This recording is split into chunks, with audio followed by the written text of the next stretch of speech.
राष्ट्रपति के अभिभाषण पर चर्चा का आपने मुझे समय दिया, उसके लिए आपका धन्यवाद ज्ञापित करूंगा। अखिलेश जी ने शुरुआत की थी। नमस्कार, आप बिग वाई देखना शुरू कर चुके हैं और मैं हूं आपके साथ जावेद। चलिए नजर डालते हैं इस वक्त की बड़ी खबर पर। राष्ट्रपति के अभिभाषण पर चर्चा का आपने मुझे समय दिया, उसके लिए आपका धन्यवाद ज्ञापित करूंगा। अखिलेश जी ने शुरुआत की थी। प्रयागराज महाकुंभ में दिनांक 29 जनवरी को मौनी अमावस्या के दिन भगदड़ के अंदर जो दिवंगत लोग हुए उनको मैं श्रद्धांजलि अर्पित करता हूं और देश की सरकार से मांग भी करता हूं कि इस भगदड़ में मृतकों के सही आंकड़े नाम के साथ देश की जनता के समक्ष रखे जाएं। कुंभ हमारी सनातन संस्कृति और आस्था का संगम है। सदियों से इस देश में महाकुंभ का आयोजन भी होता जा रहा है, लेकिन सरकार अपनी नाकामी छुपाने के मृतकों के सही आंकड़े नहीं दे रही है। सभापति महोदय, इसको लेके पूरे वर्ल्ड में देश के अंदर कुंभ का जो क्रेज था, इसमें कोई दो राय नहीं। एक मिनट, करोड़ों लोग इसके अंदर स्नान भी कर गए, लेकिन आज भी कई लोग अपने परिजनों को ढूंढ रहे हैं। तो सरकार को इसमें नाकामी किसकी रही, स्टेट गवर्नमेंट की रही, किन की रही, जिम्मेदारी किन की थी, कौन आयोजन वहाँ करवा रहे थे, कौन अधिकारी थे, इनके खिलाफ भी इस मामले में कार्रवाई, सरकार को बड़ी कार्रवाई करनी चाहिए, ये मैं मांग करता हूँ। सभापति महोदय,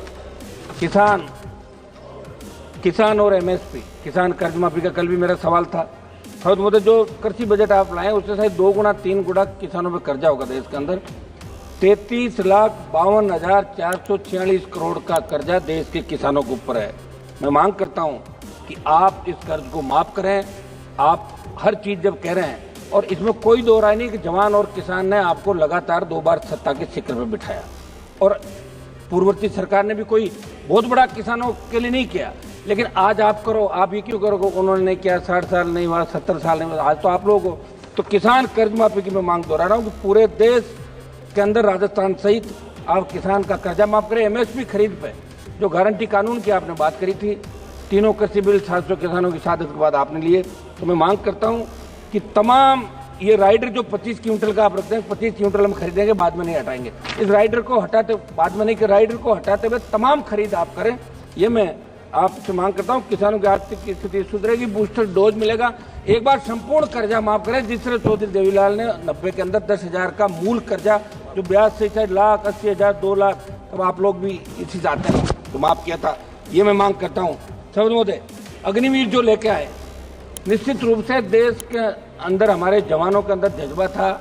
बहुत रैलियां, मेरा घर स्टेडियम के सामने नागौर के अंदर बच्चे दौड़ने के लिए आते थे, शेखावाटी के अंदर, हरियाणा, यूपी, पंजाब, लेकिन अग्निवीर आने के बाद जो सेना के अंदर क्रेज था जाने का, वो खत्म हो गया। मंत्री जी, आप मेरी तरफ देख रहे हैं, इसके अंदर आप करें कि हमारे बच्चे सेना के अंदर जाएं। और इन्होंने, रक्षा मंत्री जी ने एक बयान दिया कि अग्निवीर को लेके जाने की इच्छुक युवाओं, सेना के सम्मान को हम लोग बहुत रख रहे हैं, और लिखा कि अग्निवीरों को कार्यमुक्त होने के बाद कौशल प्रमाण पत्र दिया जाएगा। तो कौशल प्रमाण पत्र के लिए सेना के अंदर थोड़ी जाते हैं। हमारी जो सेना है, वर्ल्ड की सबसे नंबर 1 सेना, थल सेना, हमारी एयरफोर्स, हमारी नेवी। तो मैं मांग करूंगा कि अग्निवीर की योजना को समाप्त करके पूर्व की भांति सेना भर्ती रैलियां चालू की जाए।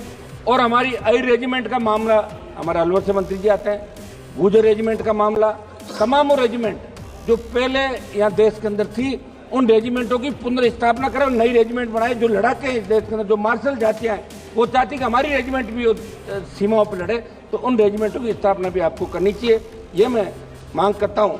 सभापति महोदय, हमारे राजस्थान के अंदर पेपर लीक के मामले बहुत हुए पूर्ववर्ती सरकार के समय, और अब भी एक आध पेपर लीक की घटनाएं हुई।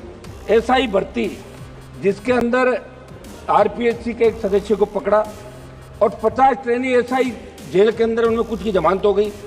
मैं आपको याद दिलाना चाहता हूं, जब सड़कों पर आप लड़ रहे थे, हम भी लड़ रहे थे, आपने कहा था कि तमाम जो पेपर लीक हुआ है राजस्थान के अंदर, जिसमें ईओ भर्ती, आरओ भर्ती, सीएचओ भर्ती, लाइब्रेरी भर्ती, वरिष्ठ अध्यापक, व्याख्याता सहित कई भर्तियों के पेपर आउट, और आरपीएससी के अध्यक्ष को भी गिरफ्तार किया गया था। हाल ही में 2 आरपीएससी से तो गिरफ्तार किया, मगर आपकी सरकार पर्दे के पीछे बैठे मगरमच्छों को नहीं पकड़ पा रही है। एसओजी जा तो रही है, लेकिन उन लोगों को नहीं पकड़ पा रही है जिन्होंने पेपर लीक की घटनाओं को अंजाम दिया, और इसलिए नहीं पकड़ पा रही है कि अभी उपचुनाव के अंदर आपने उनको बुला के कहा हम आपको पकड़ रहे हैं, उन्होंने कहा पकड़ो मत, हम हमारी पार्टी की जमानत जब्त करा लेंगे, ये लो टिकट आपके हिसाब से, और 5 जगह जमानत जब्त करा ली कांग्रेस पार्टी ने। तो मैं मांग करूंगा कि आप इस एसआई भर्ती को रद्द करें, कोर्ट का बहाना नहीं बनाए। आपके नेताओं की डिमांड थी, स्वयं मुख्यमंत्री सड़कों पर कह रहे थे कि हमारी सरकार में हम ऐसा ही भर्ती रद्द करेंगे। तमाम उन भर्तियों को जिनके लोगों को पकड़ा रद्द करके एक नया संदेश राजस्थान और देश के अंदर दें। सबद मोदी सीबीआई के मामले को राजस्थान के हमारे बहुचर्चित मनोहर राजपुरोहित अपहरण की जांच हाईकोर्ट के निर्देश के बाद सीबीआई ने अभी तक शुरू नहीं की। लंबे संघर्ष के बाद लवली कंडारा एनकाउंटर की जांच तो शुरू हो गई, सीबीआई ने कर दी, लेकिन बाड़मेर जिले के कमलेश प्रजापति फर्जी एनकाउंटर की जांच के अंदर कुछ नेताओं के नाम आ रहे हैं। वो जांच सीबीआई ने अभी चालू नहीं की। हम चाहते कि इसमें क्या कार्रवाई सदन को मालूम पड़ना चाहिए। जोधपुर में अनिता जाट हत्याकांड के मामले में स्टेट पुलिस द्वारा चार्जशीट दाखिल करने के 5 दिन बाद सीबीआई ने एफआईआर दर्ज की है।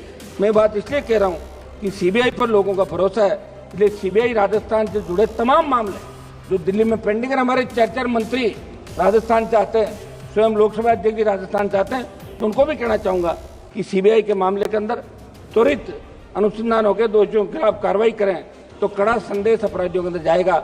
सबद महोदय, आबकारी नीति आपके माध्यम से हाल ही में राजस्थान की भाजपा सरकार जो आबकारी नीति लेकर आई, मंत्री जी थोड़ा एक मिनट, राजस्थान का मामला, आबकारी नीति जो राजस्थान की सरकार लेकर आई है, वैसे तो हम शराबबंदी के खिलाफ जो आंदोलन में राजस्थान का हमने हिस्सा लिया कि शराबबंदी होनी चाहिए। शराबबंदी आप बार बार कह रहे हो, कोई आर्थिक स्थिति ठीक नहीं है, बड़ा रेवेन्यू मिलता है, बंद नहीं कर रहे हो, तो आप इतना तो कर सकते हैं कि जो आबकारी नीति आप ला रहे हैं उसके अनुसार अलग अलग दुकानों के स्थान पर समूह को ठेके दिए जाएंगे। वही रेड पार्टियां पुरानी बांधी, वही शराब माफिया पनपेगा राजस्थान के अंदर, मुश्किल से मुक्त हुआ है राजस्थान। इसलिए मैं मांग करता हूं इस आबकारी नीति को समाप्त करके एक्स आर्मी जो रिजर्वेशन दुकानों के अंदर रखा, हजारों लोगों को रोजगार मिलेगा, उनका रोजगार छीन के कुछ समूहों को ठेके आप नहीं देते। आबकारी नीति के अंदर बड़ा खेल हुआ है। तो सबद में आपके माध्यम से सरकार से मांग करूंगा कि भारतीय जनता पार्टी की सरकार ये नई आबकारी नीति को लागू नहीं करे और पूर्व की भांति जो दुकानें चल रही है उस हिसाब से राजस्थान के अंदर दुकान आवंटित करें और दूसरे जो हमारे एक्स आर्मी दूसरा कोटा है ताकि उनको रोजगार मिल सके।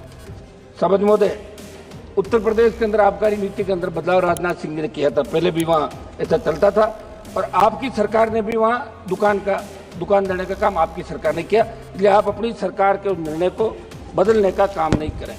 सबद महोदय, निवेश के अंदर प्रधानमंत्री जी राजस्थान में रिसर्जन राजस्थान नाम के कार्यक्रम का उद्घाटन किया। मैं आपके माध्यम से सदन को बताना चाहता हूँ कि प्रदेश में उद्योगों से जुड़े निवेश लाने के लिए इस तरह का कार्यक्रम किया गया, अरबों रुपए खर्च करके इसका प्रचार किया। एक तरफ, दूसरी तरफ राजस्थान राइजिंग से प्रदेश में निवेश की तैयारियों के बीच 20% निर्यात घट गया। कारण यह कि भारत सरकार के कस्टम विभाग के बड़े अधिकारी ने राजस्थान में बार बार जांच आपत्तियों के नाम पर व्यापारियों को तंग करना शुरू कर दिया था। सबद महोदय, महंगाई के बारे में बताना चाहूंगा कि सरकार ने अभिभाषण में आत्मनिर्भर भारत और अर्थव्यवस्था के विकास की बात की, लेकिन जमीनी हकीकत कुछ हो रही है। महंगाई चरम पर, आम जनता की क्रय शक्ति लगातार घट रही है। खाद्य पदार्थों, ईंधन, रसोई गैस, दवाओं की कीमतें आसमान छू रही है। पेट्रोल डीजल के दामों में लगातार बढ़ोतरी हो रही है। 2014 से 24 के बीच अंतर्राष्ट्रीय बाजार के अंदर प्रति बैरल क्रूड ऑयल की कीमतें घटी थी, लेकिन आपने फिर भी 100 रुपये से ज़्यादा पेट्रोल डीजल पे कीमत आप ले रहे हो, तो आम आदमी को आप राहत दें, वो आपका मतदाता है। ये मैं मांग करता हूँ। सबद महोदय, फसल बीमा, सबसे बड़ा घोटाला फसल बीमा के अंदर हो रहा है। अब आपने एक नया कर दिया क्रॉप कटिंग, और अगर फसल आपने बो दी और उगी नहीं तो उसका ही आप उनको बीमित कर रहे हो। जो खड़ी फसल है उसको भी श्रेणी के अंदर लिया जाए। और फसल बीमा कंपनियां जो है, हम दिशा की मीटिंग के अंदर बुलाते, दूसरे उसमें बुलाते, कोई आता ही नहीं, कोई सही जवाब नहीं देता। तो फसल बीमे का, प्रधानमंत्री फसल बीमा का जो आप प्रचार कर रहे हो, प्रत्येक व्यक्ति को राहत मिले, प्रीमियम लेने के बाद उसका हक भी बनता है। इस दिशा में फसल बीमा में सुधार आपकी सरकार को करने चाहिए।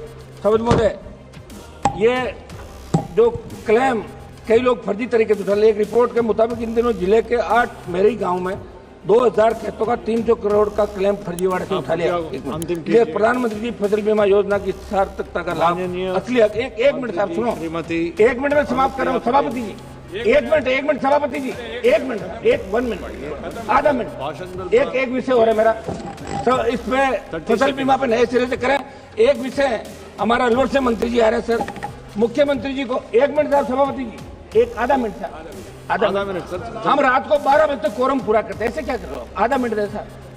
सभापति जी, अभी हमारे राजस्थान पुलिस के सहायक उप निरीक्षक स्वर्गीय सुरेंद्र कुमार चौधरी ने 11 दिसंबर 2024 को राजस्थान के मुख्यमंत्री महोदय के काफिले की सुरक्षा करते हुए एक गाड़ी तेज आ रही थी, प्राणों की आहुति दे दी।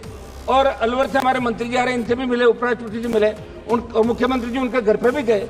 शहीद का दर्जा देना, उनके परिवार को आर्थिक परिलाभ देना, और नायब तहसीलदार की नौकरी तो मांग रहा है, कौन सा आप कलेक्टर बना रहे हो? पहले भी आपने बनाई राजस्थान के। तो ये किसान का बेटा है, सादत दी है, और पूरे देश में संदेश। एक मिनट समाप्त तो करने, समाप्त तो करूं।